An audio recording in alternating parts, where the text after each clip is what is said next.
નમસ્કાર, ટોપ 9 ન્યૂઝ સાથે હું છું માનસી સોની। સૌથી પહેલા નજર કરીએ ગુજરાતના ટોપ 9 સમાચારો પર। ગુજરાત પર ફરી એકવાર કમોસમી વરસાદનું સંકટ સર્જાયું। જાન્યુઆરીના પ્રથમ સપ્તાહમાં કમોસમી વરસાદ પડવાની હવામાન નિષ્ણાંત અંબાલાલ પટેલે કરી આગાહી। અંબાલાલની આગાહી પ્રમાણે સૌરાષ્ટ્ર અને મધ્ય ગુજરાત સહિતના ભાગોમાં કમોસમી વરસાદ પડવાની શક્યતા।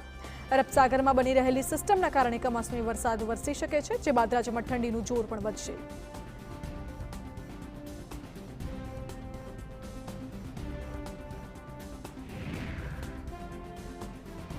ફ્રાન્સના વેટ્રી એરપોર્ટ પર પકડાયેલા ભારતીયોના કેસમાં મોટો ખુલાસો। માનવ તસ્કરીને લઈને ગુજરાતના 22 લોકોના નામ સામે આવ્યા છે। મહેસાણા, પાટણ, બનાસકાંઠા અને ગાંધીનગરના વ્યક્તિના નામ સામે આવ્યા છે। સીઆઈડી ક્રાઇમની ટીમે 22 લોકોના પરિવારની તપાસ શરૂ કરી છે। વિઝા રેકેટમાં એજન્ટની તપાસ માટે પરિવારના લેવાશે નિવેદન। ગુજરાતના એજન્ટ મારફતે ગેરકાયદે અમેરિકા જતા હોવાનું ખુલ્યું છે। વેટ્રી એરપોર્ટ પર પેટ્રોલ ભરાવવા માટે પ્લેન રોકાયું હતું। તો બીજી તરફ ફ્રાન્સમાં ફસાયેલા ગુજરાતીઓ મુદ્દે રાજકારણ ગરમાયું। કોંગ્રેસે સરકાર પર સવાલ ઉઠાવતા કહ્યું, રાજ્ય સરકાર આવી ઘટનાઓમાં નીતિગત નિર્ણય નથી લેતી। ગુજરાતમાં તક ન મળતી હોવાથી વાલીઓ સંતાનોને ગેરકાયદે વિદેશ મોકલે છે। અનેક એજન્ટો ધમધમી રહ્યા છે। સરકારની જ મિલીભગત લાગી રહી છે। કોંગ્રેસે માંગ કરી છે કે લેભાગુ તત્વો, બોગસ એજન્ટ સામે સરકાર તાત્કાલિક પગલાં ભરે।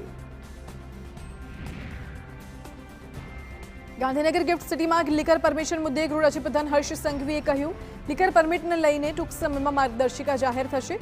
પરવાનગીની જીઆર ટૂંક સમયમાં આપવામાં આવશે, તેમજ સરકાર દ્વારા જીઆર જાહેર કરવામાં આવશે। તો વિપક્ષના આક્ષેપ પર તેમણે કહ્યું, વિપક્ષની તો શું વાત કરવી, કોંગ્રેસની વાત જ ન કરાય। રાજ્યમાં સરકારી નોકરીઓની ભરતી અંગે મુખ્ય સચિવે કહ્યું છે કે કેટલીક જગ્યાએ આપણી કચેરીમાં 40 થી 50% ખોટ છે। ટેકનોલોજીનો ઉપયોગ કરી રહ્યા છીએ, માનવ બળની જરૂર છે। તેમણે એમ પણ કહ્યું કે ભરતીમાં ગેરકાયદે કામ કરવાવાળા સામે કડક કાયદો લાવવામાં આવ્યો છે। સારી રીતે ભરતી કરી શકાય તે સુશાસન સરકારનો દાખલો છે। સરકારે ભરતી પ્રક્રિયા માટે ઓનલાઈન કરવાનો નિયમોમાં ફેરફાર કર્યા છે। આવતા વર્ષ સુધીમાં ભરતી પ્રક્રિયા મોટા પ્રમાણમાં પૂર્ણ કરીશું। મહેસાણામાં ખનિજ વિભાગના અધિકારીઓની જાસૂસી કેસમાં પોલીસે 5 વોટ્સએપ ગ્રુપના 8 એડમિનોને તેડું મોકલ્યું છે। જાસૂસીના મૂળ સુધી પહોંચવા ગ્રુપ એડમિનની કોલ ડિટેલ્સ કઢાવાઈ છે। મહત્વનું છે કે નાયબ કલેક્ટર, મામલતદાર, ખાણ ખનિજ અધિકારી સહિતનાની જાસૂસી કરાતી હતી। કયા અધિકારી નીકળ્યા અને ક્યાં જશે તે બાબતે થતી હતી જાસૂસી। પોલીસ તપાસમાં ખનિજ ચોરી કરતા ડમ્પર જેસીબી ચાલકના મોબાઈલમાંથી પુરાવા મળી આવ્યા। 31 ડિસેમ્બર નજીક આવતા દારૂની હેરાફેરી અટકાવવા પોલીસ દ્વારા સતત ચેકિંગ કરાયું છે। ત્યારે ખેડાના ઠાસરામાં પોલીસે વિદેશી દારૂનો મોટો જથ્થો ઝડપી પાડ્યો।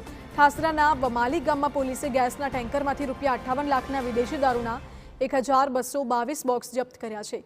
તપાસમાં સામે આવ્યું છે કે વમાલી ગામ પાસે મહીસાગર નદીના કોતરમાં દારૂનું કટિંગ થયું હતું। પોલીસે વિદેશી દારૂ અને ટ્રક સહિત ₹75.71 લાખનો મુદ્દામાલ જપ્ત કર્યો, સાથે જ એક આરોપીની ધરપકડ કરી।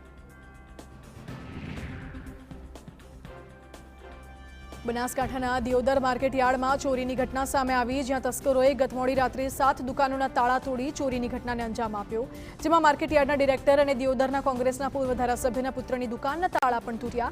યાર્ડમાં સુરક્ષા હોવા છતાં તસ્કરોએ 7 દુકાનોના તાળા તોડી ચોરીની ઘટનાને અંજામ આપ્યો। હાલ સમગ્ર મામલે દિયોદર પોલીસે વધુ તપાસ હાથ ધરી છે। રાજ્યમાં ડુંગળીના ભાવ પર મહાભારત હજુ યથાવત છે। તેવામાં ગોંડલ માર્કેટિંગ યાર્ડમાં લાલ ડુંગળીની સિઝનની સૌથી વધુ આવક નોંધાઈ। યાર્ડ બહાર બંને બાજુ વાહનોની 3 થી 4 કિલોમીટર લાંબી કતારો જોવા મળી।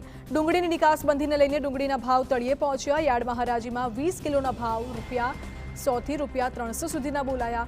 ખેડૂતોનું કહેવું છે કે નિકાસબંધી પહેલા જે ₹700 થી ₹800 મળતા હતા, તેના હવે ₹200 મળી રહ્યા છે। ત્યારે ખેડૂતો ડુંગળીની નિકાસબંધી હટાવવા માંગ કરી રહ્યા છે।